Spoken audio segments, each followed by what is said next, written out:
Greetings in the name of our Lord Jesus Christ. Thank you for joining us to listen to today's message.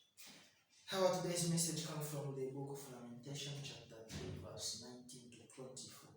And our topic is how to find hope in hardship. How to find hope in hardship. As you know, hardship is common in the life of human beings, including us who are Christian. I'm sure there are people out there who are going through tough moments. I don't know what you are going through, but some are in poverty, some are experiencing war, like the case of Ukraine. Some other are in the country like Congo, where there is no peace in eastern part of Congo, where ladies are abused, tortured. So different bad things happen here and there. So today's message will help us to know, as a Christian, where do we find hope when we are going through those things. Let us read Lamentation 3:19 to 24. I will use NIV. I remember my affliction and my wandering, the bitterness and the gall. I well remember them, and my soul is downcast within me. Yet this I call to mind, and therefore I have hope. Because the Lord's great love, we are not consumed. For his compassions never fail, they are new every morning. Great is your faithfulness. I say to myself, the Lord is my portion. Therefore I will wait for him. Let's pray. Father God, we thank you, Lord, for your words.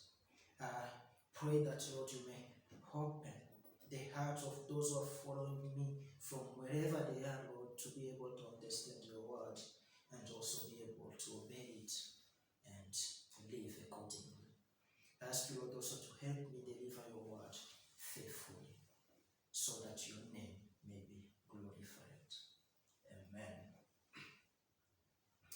Jeremiah is known as the author of this lamentation, this lament, and from chapter 1 up to chapter 5. And when you read 2 Kings chapter 24 to chapter 25, you will see the context in which Jeremiah is writing this lament. You will see that God has used the Babylonians to come and under the rule of King Nebuchadnezzar to come and besiege the city of Jerusalem because they were not faithful to God. The Babylonians came and destroyed the temple, destroyed the city, destroyed houses, and took people into captivity.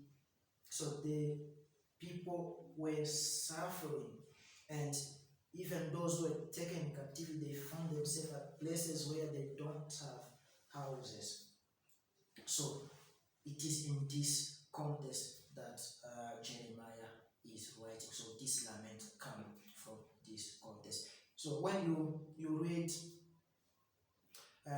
Lamentation 1, you will see that Jeremiah is showing what has happened to his people and also his city. And in Lamentation 2 and also the end of Lamentation 1, Jeremiah is affirming that God was the cause of all what was happening. And in Lamentation 3, Jeremiah is now trying to express how all those things have affected himself.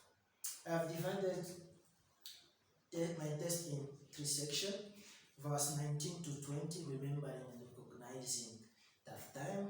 Verse 21 to 23, recalling God's attribute. And verse 24, resting in God. Let's start looking at the first section, remembering and recognizing that time. Let's read verse 19. I remember my affliction and my wandering, the bitterness and the gall. The lamenter is remembering the misery of his people. His people have been taken into captivity. They are in a foreign country where they are suffering terribly.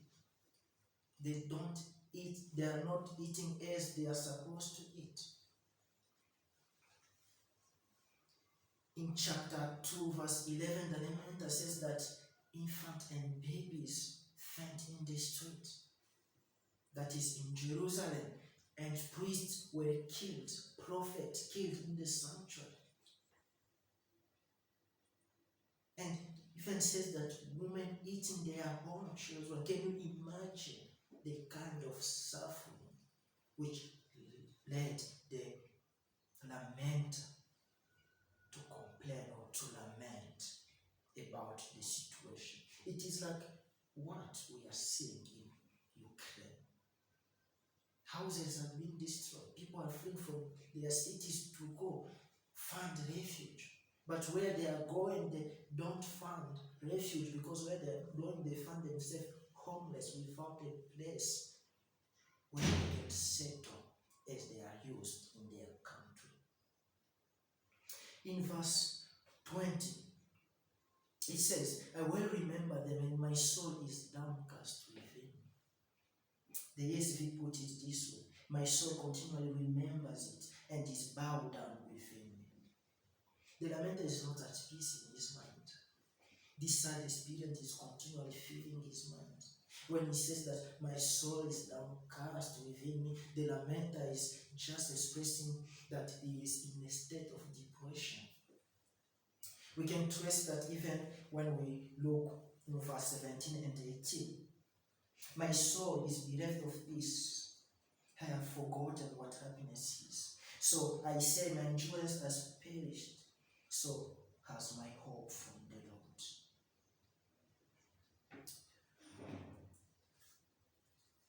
The lamenter is recognizing that he has lost his hope in the Lord.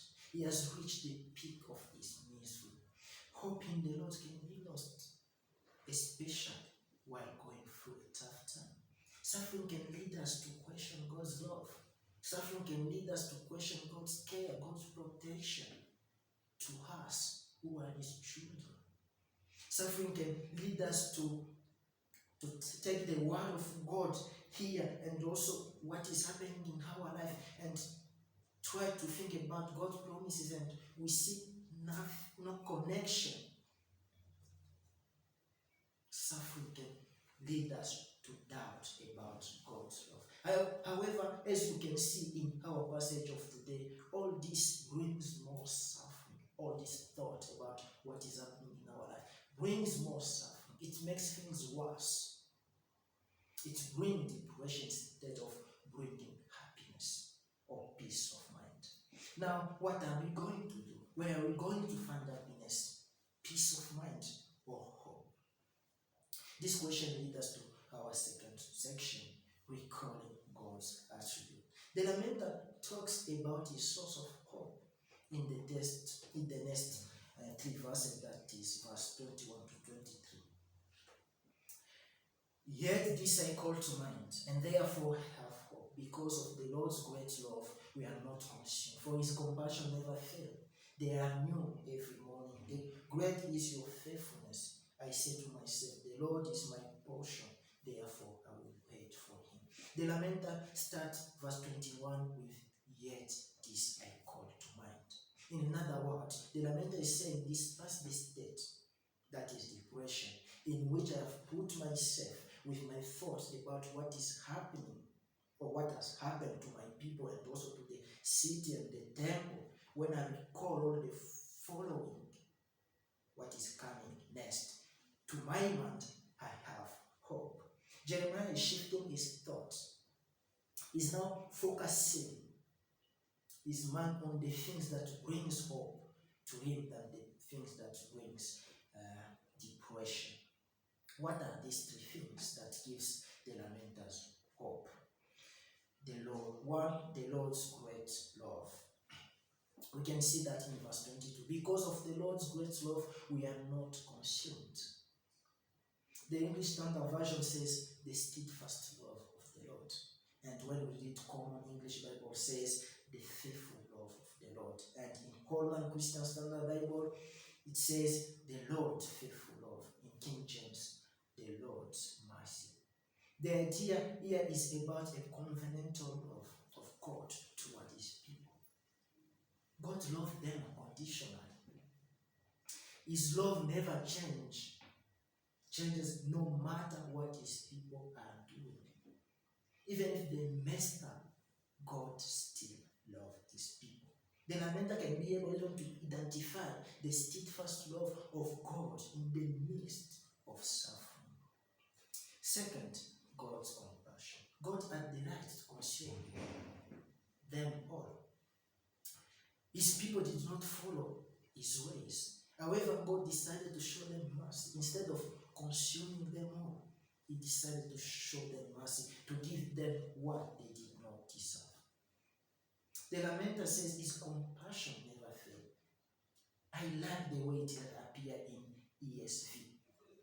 His mercy never come to an end. Look how the lamenter expanded this truth about God's compassion from verse 31 to 32. For the Lord will not cast off forever, but though he cause grief, he will have compassion, according to the abundance of his steadfast love. How is God's compassion?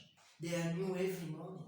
George Barlow comments on this passage saying, we have been to so many funerals, and no one has been to ours. That is God's mercy. Do you think these people had the right to live?